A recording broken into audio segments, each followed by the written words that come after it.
સુરેન્દ્ર ગિરિજાશંકર જોશી, મારા માસા, એમની સ્મૃતિમાં આજે હું ગુજરાતીમાં શ્રીમદ ભગવદ્ ગીતાનો અધ્યાય 5મો અને 6ઠ્ઠો વાંચું છું. આવો મારી સાથે આપણે માસાને યાદ કરીને એમને સદગતિ મળે એવી પ્રાર્થના કરીએ. ભગવાન એમનું ધ્યાન રાખે, ભગવાન એમને સારી જગ્યા આપે એનું આપણે ધ્યાન રાખીએ. જય શ્રી કૃષ્ણ ચૈતન્ય પ્રભુ નિત્યાનંદ, શ્રી અદ્વૈત ગદાધર શ્રીવાસાદિ ગૌરી ભક્તવૃંદ. ઓમ જય કૃષ્ણ કરુણા સિંધુ દીનબંધુ જગતપતિ ગોપેશ ગોપિકાકાંત રાધાકાંત નમસ્તુતે. તપ્ત કાંચન ગૌરાંગી રાધે વૃંદાવનેશ્વરી ऋषभानुसुते देवी प्रणमामि हरिप्रिये. हरे कृष्ण कृष्ण कृष्ण हरे हरे, हरे राम राम राम हरे हरे. અધ્યાય 5મો કર્મ સંન્યાસ યોગ.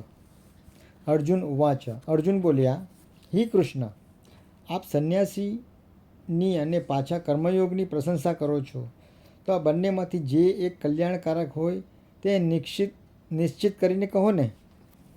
શ્રી ભગવાન વાચા. ભગવાન બોલ્યા, કર્મ સંન્યાસ અને કર્મયોગ એ બંને કલ્યાણ કરનારા છે, પરંતુ તે બંનેમાં પણ કર્મ સંન્યાસ કરતાં કર્મયોગ વિશેષ કલ્યાણકારક છે. હે અર્જુન, જે પુરુષ પ્રાપ્ત વસ્તુનો દ્વેષ નથી કરતો અને અપ્રાપ્ત વસ્તુની આકાંક્ષા નથી કરતો તે કર્મયોગીને સદાય સંન્યાસી જ સમજવો જોઈએ, કારણ કે રાગ દેશ વગેરેના દ્વંદ્વથી રહિત પુરુષ કર્મયોગથી શુદ્ધ ચિત્તવાળો થતા જ્ઞાન દ્વારા પરમાત્માનો સાક્ષાત્કાર પામે છે. સાંખ્ય અને યોગ અર્થાત જ્ઞાન અને કર્મ એ બંને જુદી જુદી વસ્તુઓ છે એવું અજ્ઞાનીઓ જ કહે છે, પંડિતો નથી કહેતા, કારણ કે બંનેમાંથી ગમે તે એકમાં પણ સારી રીતે સ્થિર થાય તો સાધક બંનેનું ફળ પ્રાપ્ત કરે છે. જ્ઞાનીઓ જે પરમપદને પ્રાપ્ત કરે છે તે જ કર્મયોગીઓ પણ પ્રાપ્ત કરે છે. તેથી જે પુરુષ જ્ઞાન અને કર્મયોગને એકરૂપ જુએ છે તે જ બરાબર જુએ છે. હે અર્જુન, કર્મયોગ વિના સંન્યાસ મન, ઇન્દ્રિયો અને શરીર દ્વારા બધા કર્મોમાં કરતાપણાનો ભાવ ત્યાગ સિદ્ધ કરવો કઠિન છે અને અનાસક્તિપૂર્વક કામો કરનારા થોડા જ વખતમાં પૂર્ણતાને પ્રાપ્ત કરી લે છે. જેનું મન પોતાને વશ છે, જે જીતેન્દ્રિય અને શુદ્ધ અંતઃકરણવાળો છે અને સંપૂર્ણ પ્રાણીઓના આત્મારૂપ પરમાત્મા જ જેનો આત્મા છે, એવા યોગી કર્મ કરવા છતાં પણ તેમાં લેપાતો નથી.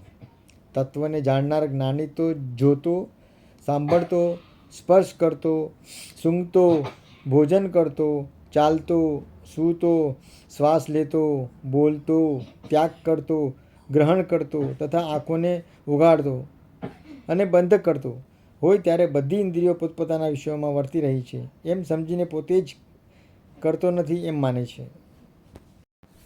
જે પુરુષ બધા કર્મોને પરમાત્મામાં અર્પણ કરીને આસક્તિને છોડીને કરે છે તે પુરુષ પાણીથી કમળના પાનને પેઠે પાપથી લેપાતો નથી. જે પુરુષ બધા કર્મોને પરમાત્મામાં અર્પણ કરી આસક્તિને છોડીને કરે છે તે જ પુરુષ પાણીથી કમળના પાનની પેઠે પાપથી લેપાતો નથી. યોગીઓ શરીરથી, મનથી, બુદ્ધિથી અથવા ઇન્દ્રિયોથી કેવળ અંતઃકરણની શુદ્ધિ માટે જ અનાસક્તિપૂર્વક કર્મો કરે છે. કર્મયોગી કર્મના ફળની ઈચ્છા ન રાખતા મોક્ષરૂપે શાંતિને પ્રાપ્ત થાય છે અને સકામ પુરુષ કામનાઓથી પ્રેરિત થઈને ફળમાં આસક્ત થતા બંધનમાં પડે છે. અંતઃકરણ મન જેને વશમાં છે અને અનાસક્તિથી આચરણ કરનાર પુરુષો મનથી બધા કર્મોને ત્યાગ કરીને નવ દ્વારોવાળા આ શરીરરૂપી નગરમાં જે કંઈ કામ કરતો કે કરાવતો ન હોય તેવી ભાવનાથી રહી શકે છે. પરમાત્મા પ્રાણીઓના કરતાપણાને, કર્મને કે કર્મના ફળને સર્જતા નથી, પણ સ્વાભાવિક રીતે જ પ્રકૃતિ જ તે પ્રમાણે પ્રવૃત્ત થાય છે. સર્વવ્યાપી પરમાત્મા કોઈના પાપ કર્મને કે કોઈના પુણ્ય કર્મને ઘડતો નથી, પરંતુ અજ્ઞાનને લીધે જ જ્ઞાન ઢંકાઈ જવાથી લોકો મોહિત થઈને બંધનમાં પડે છે. જેઓનું તે અજ્ઞાન આત્માના વાસ્તવિક રૂપના અજ્ઞાનથી નાશ પામ્યું છે, તેઓનું તે જ્ઞાન સૂર્યની પેઠે પરમાત્માના જ્ઞાનને પ્રકાશિત કરી દે છે. તે જ્ઞાનમાં જેમનું મન એકરૂપ છે, જેમની બુદ્ધિ એકરૂપ છે, જેમના શરીરની સ્થિતિ તન્મય છે, જેઓ એક ભાવથી તેમાં સ્થિર છે, તેઓ પાપ રહિત થઈને જન્મ મરણથી મુક્ત થઈ જાય છે. તેવા મનુષ્યો વિદ્વાન અને વિનયી બ્રાહ્મણમાં, ગાયમાં, હાથીમાં, કૂતરામાં અને ચંડાળમાં સમદૃષ્ટિથી જુએ છે. જેઓનું મન આ સમભાવમાં સ્થિત થયું છે, તેઓ જ આ જન્મમાં જ પૂર્ણ સંસારને જીતી લીધો છે. કારણ કે પરબ્રહ્મ પરમાત્મા પણ નિર્દોષ અને સમાન ભાવમાં રહેલો છે. આથી તે સમાન ભાવવાળા પુરુષો પરમાત્મામાં જ રહેલા છે. જે પુરુષ પ્રિય વસ્તુ પ્રાપ્ત થતાં હર્ષિત નથી થતો અને અપ્રિયથી ઉદ્વેગ પામતો નથી, તે સ્થિર બુદ્ધિવાળો સંશય રહિત જ્ઞાની પુરુષ સચ્ચિદાનંદ પરમાત્મામાં જ રહેલો છે. સાધક બહારના વિષયોમાં આસક્તિ રહિત થવાથી આત્માને જે સુખ મેળવે છે, તે જ સુખ બ્રહ્મ સાક્ષાત્કાર થતાં અક્ષય રૂપે અનુભવે છે. આ જે ઇન્દ્રિયો અને વિષયોના સંયોગથી મળનારા ભોગો છે, જે તેઓ જો કે વિષયી પુરુષોને સુખરૂપ ભાસે છે, તો પણ તેઓ નાશવંત હોવાથી છેવટે દુઃખના જ કારણ બને છે. માટે અર્જુન, તેમાં વિવેકી પુરુષો રમણ કરતા નથી. જે મનુષ્ય દેહાંત થતાં સુધી જ કામ અને ક્રોધના આવેગો સહન કરવા શક્તિમાન છે, તે જ ખરો યોગી અને સુખી છે. જે પુરુષ પરમાત્મામાં સુખ, પ્રસન્નતા અને પ્રકાશનો અનુભવ કરે છે, તે જ બ્રહ્મનિષ્ઠ થઈને આત્માનુભવ સુખ પ્રાપ્ત કરે છે. આ જેમના પાપો નષ્ટ થઈ ગયા છે, જેમના બધા જ અસંશયો જ્ઞાન દ્વારા નિવૃત્ત થઈ ગયા છે, જેઓ સંપૂર્ણ પ્રાણીઓના હિત માટે જ પ્રયત્ન કરે છે અને જેમનું મન પરમાત્મામાં નિશ્ચલ થયેલું છે, તેવા પુરુષો નિર્વિકલ્પ બ્રહ્મને પ્રાપ્ત થાય છે. નિર્વિકલ્પ બ્રહ્મને પ્રાપ્ત થાય છે. જેમને પોતાનું સ્વરૂપનું જ્ઞાન થયું છે, જેઓ કામ ક્રોધથી રહિત છે અને જેમને ચિત્તને વશ કર્યું છે, તેવા સાધકો સર્વત્ર બ્રહ્મનો જ અનુભવ થાય છે. બહારના ભોગોને અંતઃકરણમાં ચિંતાવ્યા વગર આંખોની દૃષ્ટિએ ભ્રુકુટીની વચ્ચે સ્થિર કરીને નાસિકાઓમાં ચાલતા પ્રાણ અને અપાનને શાંત કરીને જેઓ ઇન્દ્રિયો, મન અને બુદ્ધિને સંયમિત કર્યા છે, ઈચ્છા, ભય અને ક્રોધનો ત્યાગ કર્યો છે, તે સદા મુક્ત જ છે.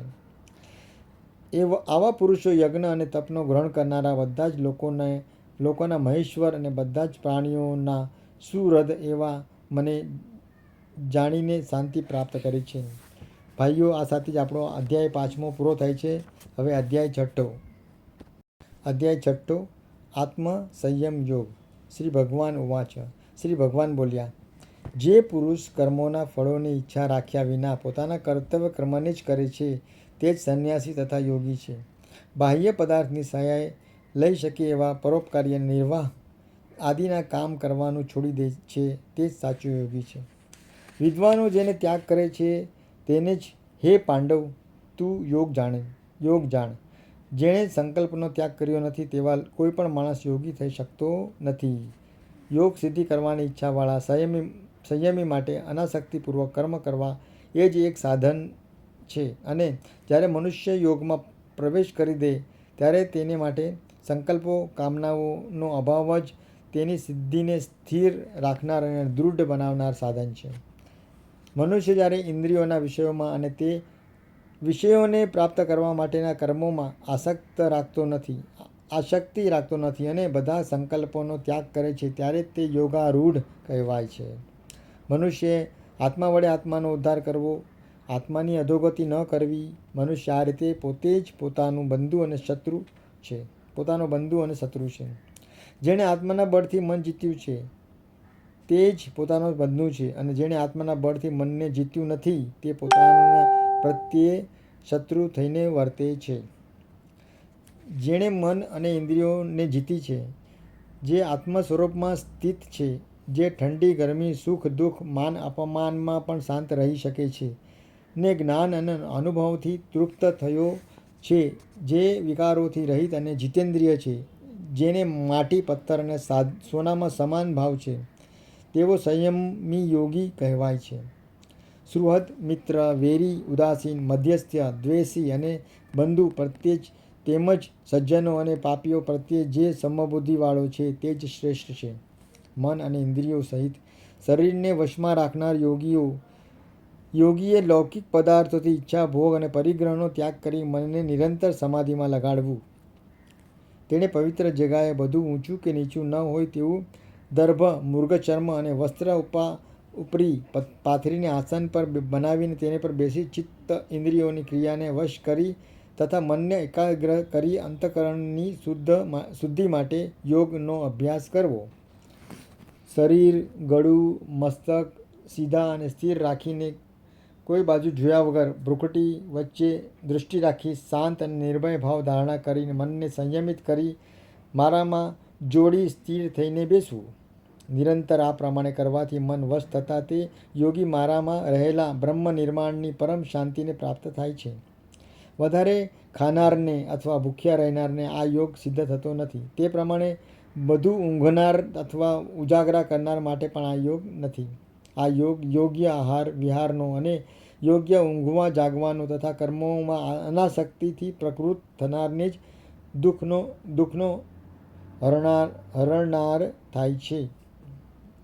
હરનાર થાય છે. જ્યારે આવી રીતે બરાબર નિયમમાં આવેલા ચિત્ત આત્મા સ્થિર થઈ જાય છે ત્યારે જ બધી કામનાઓથી નિષ્પૃહ બનેલો પુરુષ યોગ યુક્ત થયેલો કહેવાય છે.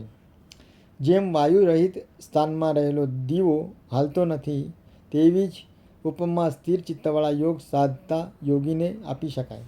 જે સ્થિતિમાં યોગ સાધના વડે સ્થિર થયેલું ચિત્ત વિષયોથી ઉપરામ પામે છે અને સાધક આત્માના દર્શનમાં જ સંતુષ્ટ રહે છે ત્યારે ઇન્દ્રિયોથી ન ગ્રહણ કરી શકાય તેવા કેવળ બુદ્ધિથી જ ગ્રહણ થઈ શકતા અનંત સુખનો અનુભવ કરે છે.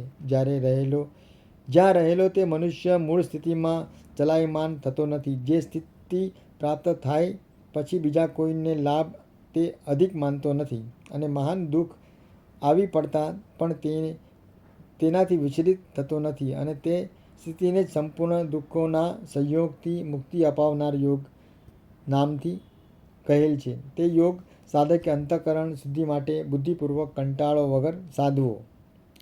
વગર સાધવો. સંકલ્પોથી ઉત્પન્ન થનારી બધી કામનાઓને છોડી દઈ મન દ્વારા ઇન્દ્રિયોને બધી જ બાજુથી રોકીને ધીરજથી બુદ્ધિપૂર્વક મનને ક્રમે ક્રમે આત્મામાં સ્થિર કરીને કોઈ જાતના વિચાર ન કરતા વિરામ પામવું. જે કારણથી મન ચલિત થાય છે તે કારણ પ્રત્યે તેની પાછું વાળી આત્મામાં વશ રાખવું. આ પ્રશાંત થયેલા મનવાળા કમર રહિત અને બ્રહ્મનિષ્ઠ યોગીને ઉત્તમ સુખ પ્રાપ્ત થાય છે. આ પ્રમાણે નિરંતર આત્માનો યોગ સાધતો પાપરહિત થયેલો યોગ સહેલાઈથી પરમાત્માની પ્રાપ્તિરૂપ અનંત સુખનો અનુભવ કરે છે. સર્વત્ર સમદર્શનવાળો યોગી બધા પ્રાણીઓમાં પોતાને રહેલા અને બધા પ્રાણીઓને પોતામાં રહેલા જુએ છે. જે સર્વમાં મને જુએ છે અને સર્વને મારામાં જુએ છે તેને માટે હું પરોક્ષ નથી અને તે મારે માટે પરોક્ષ નથી. આમ જે પુરુષ અભેદ ભાવમાં રહીને સર્વભૂતોમાં આત્મરૂપે મને ભજે છે તે ગમે તે રીતે વર્તતો હોય તો પણ તે મારામાં જ વર્તે છે. હે અર્જુન, જે બધાને પણ પોતાના જેવા જ જુએ છે અને પોતાના સુખ દુઃખની માફક બીજાના સુખ દુઃખને પણ સમાન રીતે જુએ છે તે યોગી પરમ શ્રેષ્ઠ મનાયેલો છે. અર્જુન વાચ. અર્જુન બોલ્યા, હે મધુસૂદન, આપે આ જે સમતારૂપી યોગ કહ્યો તેની સ્થિર સ્થિતિ હું મારી ચંચલતાને લીધે જોઈ શકતો નથી. હે કૃષ્ણ, આ મન ચંચલ મનુષ્યને શુદ્ધ કરનારું બળવાન અને દૃઢ છે. તેને વશ કરવું હું વાયુને રોકવા સમાન અતિ કઠિન માનું છું. શ્રી ભગવાન બોલ્યા. ભગવાન કહે છે, હે મહાબાહુ, નિસંદેહ મન ચંચળ હોવાથી વશ કરવું કઠિન છે, પણ કૌંતેય, વૈરાગ્યપૂર્વક પ્રયત્ન કરવા તેને વશ કરી શકાય છે. વૈરાગ્યપૂર્વક પ્રયત્ન કરતાં તે વશ કરી શકાય છે. મન અને ઇન્દ્રિયો વશ કર્યા વગર આ યોગ સાધવો હું કઠિન માનું છું. સંયમવાળો મનુષ્ય પ્રયત્ન કરીને તેને સિદ્ધ કરી શકે છે. અર્જુને પાછું પૂછ્યું. અર્જુન બોલ્યા, હે કૃષ્ણ, જે યોગમાં શ્રદ્ધાવાળો છે જે યોગમાં શ્રદ્ધાવાળો છે પરંતુ પૂરો સંયમ ન હોવાથી તેનું મન યોગથી ચલિત થઈ ગયું હોય તો એવા સાધક યોગની સિદ્ધિને પ્રાપ્ત ન કરતા કઈ ગતિનો પ્રાપ્ત થાય છે? હે મહાબાહુ, તું તે યોગથી અને સિદ્ધિથી ભ્રષ્ટ થયેલા સાધક બ્રહ્મ માર્ગમાં મૂંડ થઈને છૂટા વિખરાયેલા વાદળની પેઠે નાશ નથી પામતા. હે કૃષ્ણ, મારો આ સંશય દૂર કરવા આપ જ યોગ્ય છો. આપ સિવાય આ સંશયને કદી છેદી શકે એવો બીજો કોઈ મને મળવો દુર્લભ છે. ભગવાન બોલ્યા, હે પાર્થ, તેનો આ લોકમાં જે પરલોકમાં ક્યાંય પણ વિનાશ થતો નથી. હે પ્રિય, કલ્યાણ માટે પ્રયત્ન કરનાર કોઈ કદી પણ દુર્ગતિ પામતો નથી. મર્યા પછી તે યોગભ્રષ્ટ માણસ પુણ્યવાનોના લોકને પામી ત્યાં ઘણા વર્ષો સુધી નિવાસ કરી પછી શુદ્ધ આચરણવાળા મનુષ્યને ઘેરે જન્મ લે છે. અથવા તે સાધક જો વૈરાગ્યવાળો હોય તો તે પુણ્યવાનોના લોકમાં જ જતા જ્ઞાનવાળા યોગીઓના જ કુળમાં જન્મ લે છે. પરંતુ આવો જન્મ સંસારમાં અત્યંત દુર્લભ છે. આ જન્મમાં તે પૂર્વજન્મની યોગ સાધનાવાળી બુદ્ધિનો સંયોગ થાય છે અને ફરીથી યોગ સિદ્ધને પ્રાપ્ત કરવા માટે તે આગળ પ્રયત્ન કરે છે. આ વખતે પૂર્વના અભ્યાસને લીધે તે અવશ્ય યોગ સાધના પ્રત્યે ખેંચાય છે. વળી યોગના જિજ્ઞાસુ હોય તે પણ વેદના સકામ કર્મના વાસનાથી મુક્ત થઈ જાય છે. પરંતુ જે પ્રયત્નપૂર્વક ઇન્દ્રિયોને સંયમ કરે છે તે તો પાપથી મુક્ત થઈ અનેક જન્મોમાં આગળ વધતો જ છેવટે પરમ ગતિને પ્રાપ્ત થાય છે. તપસ્વીઓ કરતાં યોગીઓ શ્રેષ્ઠ છે. શાસ્ત્રોજ્ઞ કરતાં પણ યોગ સાધના શ્રેષ્ઠ છે. સકામ કર્મ કરનારાઓ કરતાં યોગી શ્રેષ્ઠ છે. તેથી હે અર્જુન, તું યોગી થા. બધા યોગીઓમાં પણ જે મારામાં મન રાખીને શ્રદ્ધાપૂર્વક મને ભજે છે તેને હું સર્વશ્રેષ્ઠ યોગી માનું છું. પાછું એકવાર બહુ એકદમ મહત્વનું વાક્ય છે, સાંભળજો બધા બરાબર. બધા યોગીઓમાં પણ જે મારામાં મન રાખીને શ્રદ્ધાપૂર્વક મને ભજે છે તેને હું સર્વશ્રેષ્ઠ યોગી માનું છું. સમજ્યા? આ સાથે આપણો અધ્યાય 5મો અહીંયા સમાપ્ત થાય છે. ભાઈઓ, મારા પ્રયત્ન મારા માસાને સદગતિ મળે, મારા માસાને ભગવાન સારી જગ્યા આપે, મારા માસાને એના આત્માને શાંતિ મળે, એના માટે હું આ પ્રયત્ન કરું છું. તો આપ સૌ મારી સાથે આવીને પ્રાર્થના કરો એમના માટે. સુરેન્દ્ર, ગિરિજાશંકર જોશી, મારા માસા, આપ સૌનો ઘણો ઘણો આભાર. જય શ્રી કૃષ્ણ. હરે કૃષ્ણ હરે કૃષ્ણ કૃષ્ણ કૃષ્ણ હરે હરે, હરે રામ રામ રામ હરે હરે. ભાઈઓ, આવતા વિડીયોમાં હું અધ્યાય 7મો, 8મો અને 9મો આ 3 અધ્યાયો સાથે લેવા ઈચ્છું છું. તો મળશું આપણે આવતા વિડીયોમાં આવતીકાલે. આપનો ઘણો ઘણો આભાર. Thank you.